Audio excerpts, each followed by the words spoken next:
สิมาชี้แจงในเรื่องนี้ให้ FC ฮู้ฟังนํกันเนาะพี่เนาะเพื่อจะให้เข้าใจเนาะพี่เนาะเพื่อจะให้เข้าใจเหตุผลที่เว้าเวียงซื้อก็คุยกับผู้รักผู้ใหญ่เรียบร้อยเนาะพี่เนาะ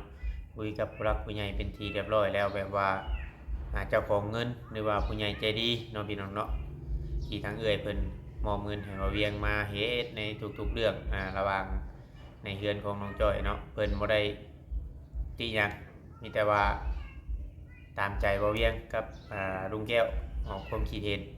เราจะเอาหลานมาเลี้ยงเนาะเอาหลานมาเลี้ยงนะแม่มันจะไปหาเงินเราเอานำบ่เวียงนะแม่ของน้องจ้อยเรา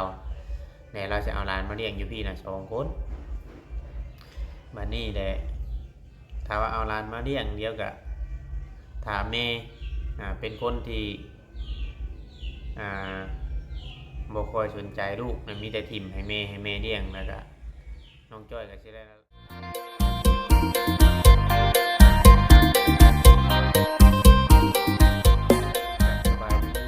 สบายดีเนาะพ่อแม่พี่น้องเบิดสู่ผู้สู่คนเนาะพี่เนาะ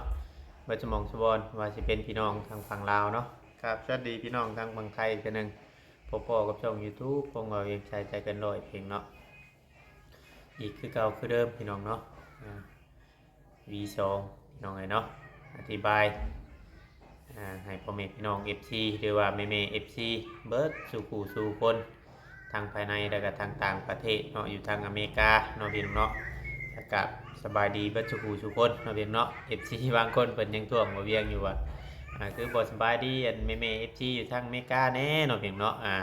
คือว่าก็เว้ารวมนั่นแหละพี่น้องเนาะเว้ารวมเบิดสู่ผู้สู่คนนั่นแหละพี่น้องที่เข้ามาเบิ่งมาชมนั่นแหละเนาะพี่น้องก็ขอบมุกขอบใจหลายขอบใจทุกคอมเมนต์และทุกการติชมเนาะพี่น้องเนาะ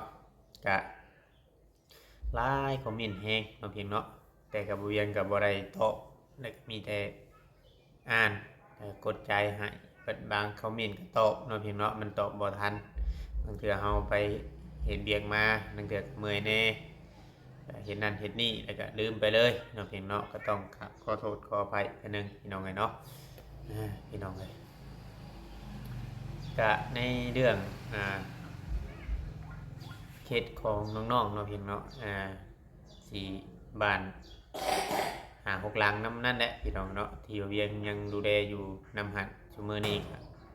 หลักๆแล้วก็มีแต่ทางบ่เวียงกับบ่จิตเพิ่นเนาะพี่น้องที่ว่า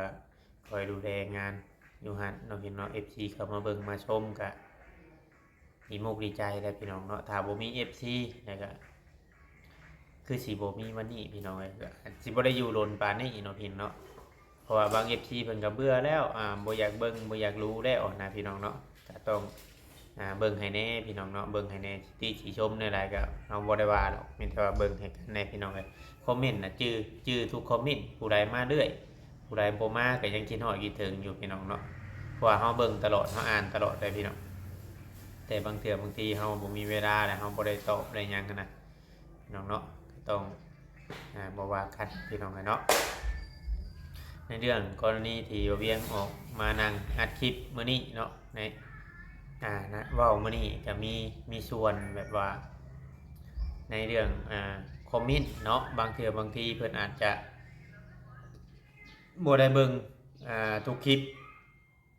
อะไรก็บ่ได้เบิ่งทุกคลิปแล้วก็บ่ได้เบิ่งแต่ต้นจนจบเนาะพี่น้องเนาะในกรณีในเรื่องที่บ่เวียงตัดสินใจไปซื้อที่นาเมื่อวานนี้เนาะพี่น้องไปซื้อที่ดินเนาะพี่น้องซื้อที่ดินให้น้องจ้อยนั่นแหละพี่น้องเอ้ยที่นา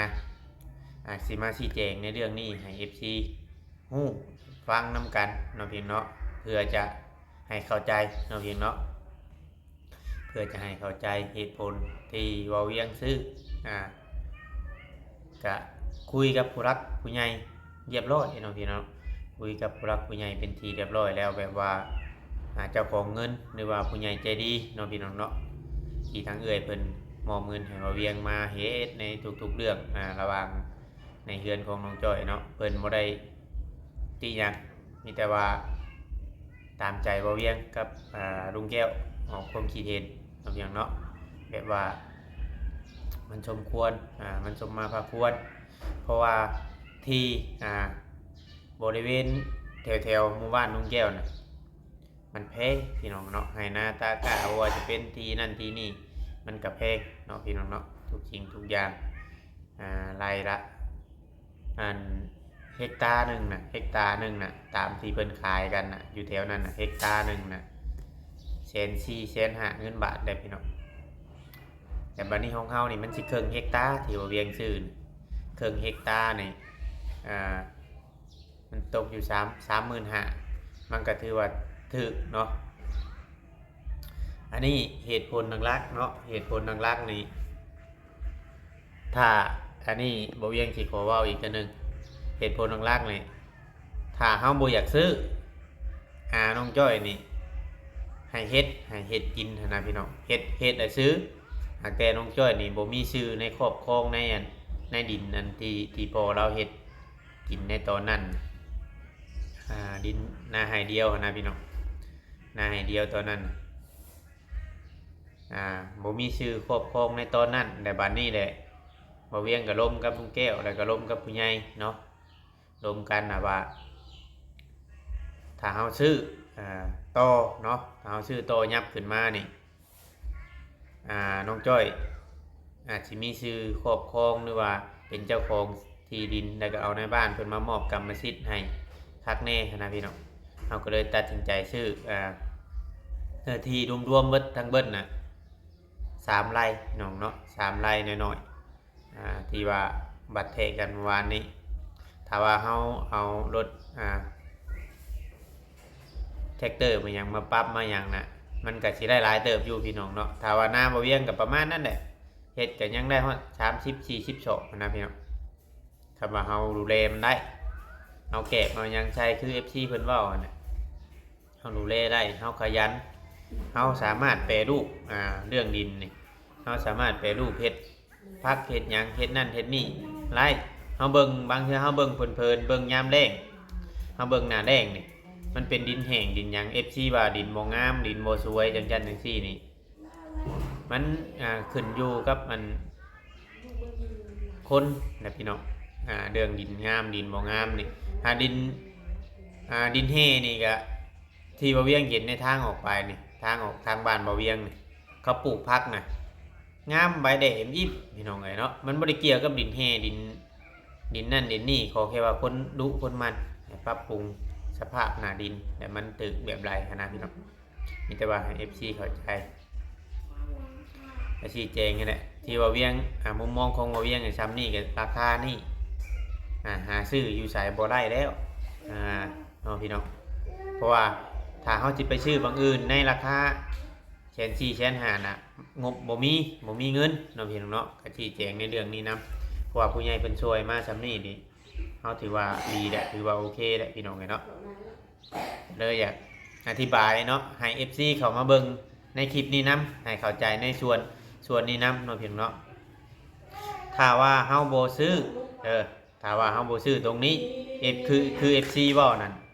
ว่าขายอันตรงพ่อของน้องจ้อยน่ะออกไปน่ะบ่มีคนซื้ออีกขายก็ขายบ่ได้อีกมันบ่แม่นชื่อของน้องจ้อย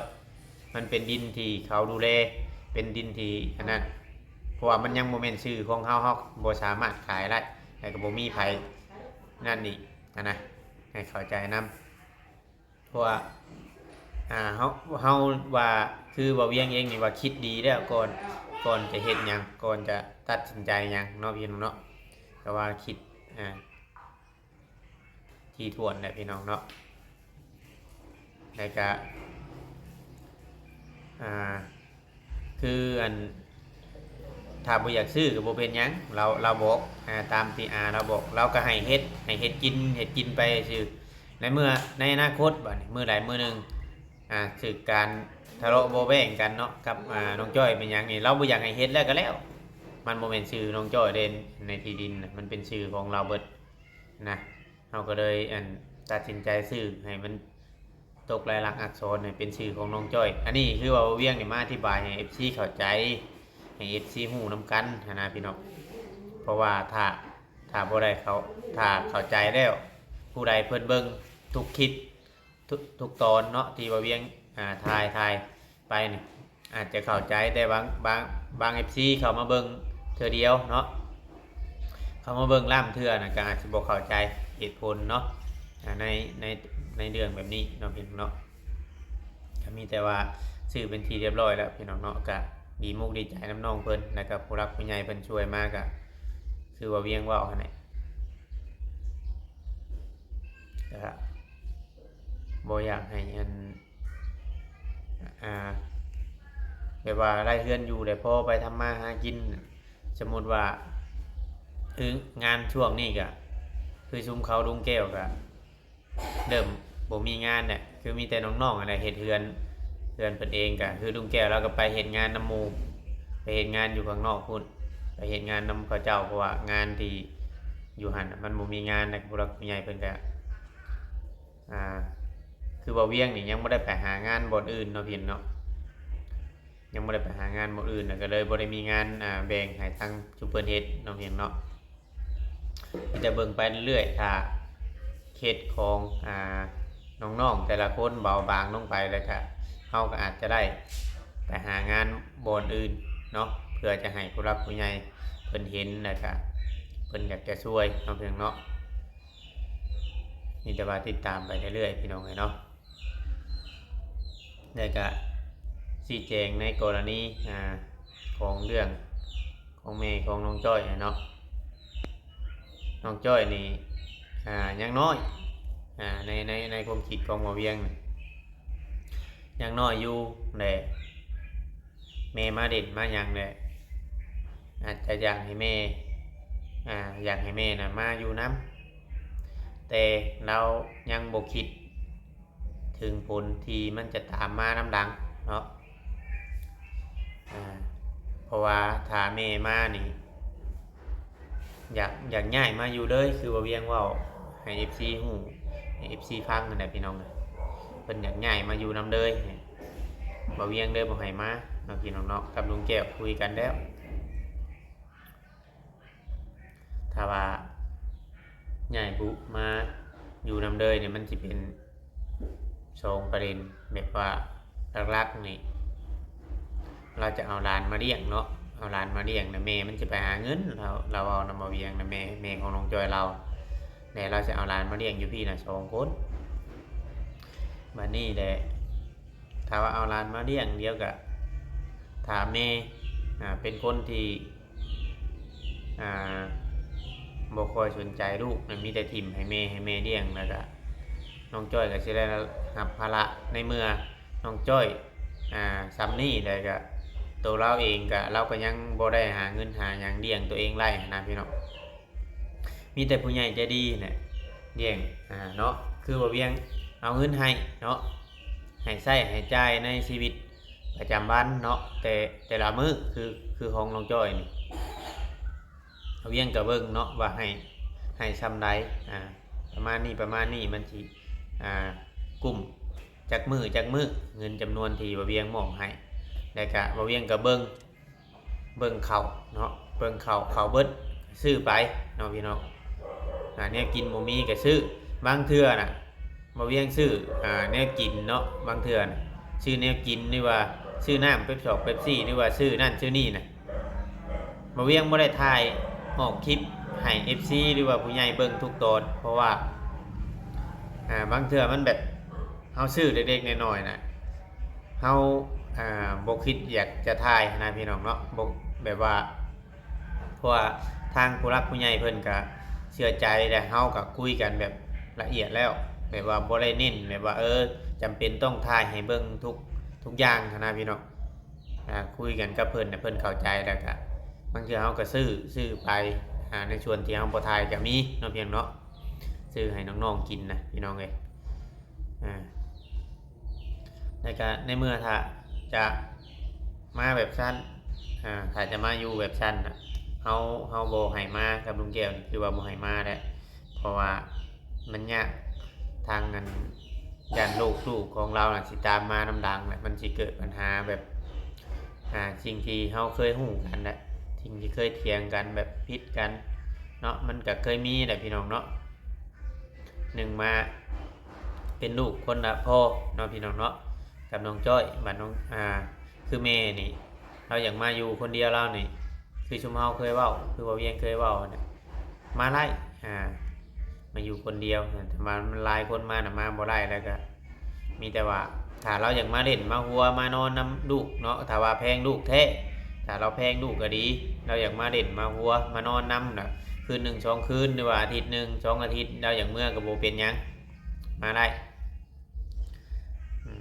นี่แหละพี่น้องก็อยากชี้แจงให้ FC ฮู้เนาะก็มีแต่ว่าอัปเดตหรือว่าถ่ายให้พ่อแม่พี่น้องเบิ่งแล้วก็ดูแลงานเนาะพี่น้องเนาะอยู่ที่บ้านของผู้ช่วยในตอนนี้เนาะพี่น้องก็คือว่ากำลังเริ่มก่อหรือว่าถ้ามีเนาะหรือว่าถ้ามีผู้ใหญ่ใจดีอยากจะจ้างออกค่าแห้งว่าง่ายๆซะอยากจะออกค่าแห้งให้เนาะหรือว่าถ้ามีผู้ใหญ่ใจดีอยากจะออกค่าแห้งให้น้องๆไปเฮ็ดช่วยเนาะไปเฮ็ดช่วยสร้างพุทธครับ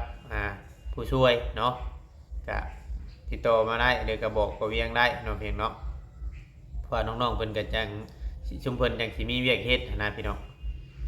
ชุมเพิ่นก็มีเวียกเฮ็ดพอเพิ่นได้เงินได้หยังนะพี่น้องเนาะเพราะว่าถ้าว่าเพิ่นบ่จ้างเนาะถ้าว่าเพิ่นบ่จ้างกับน้องๆกับบางเทื่อบางทีเพิ่นก็ไปช่วยอยู่ก็ช่วยเล็กๆน้อยๆตามแบบว่าเฮาช่วยกันเนาะเพียงเนาะถ้าว่ามีผู้ใหญ่ว่าบ่เวียง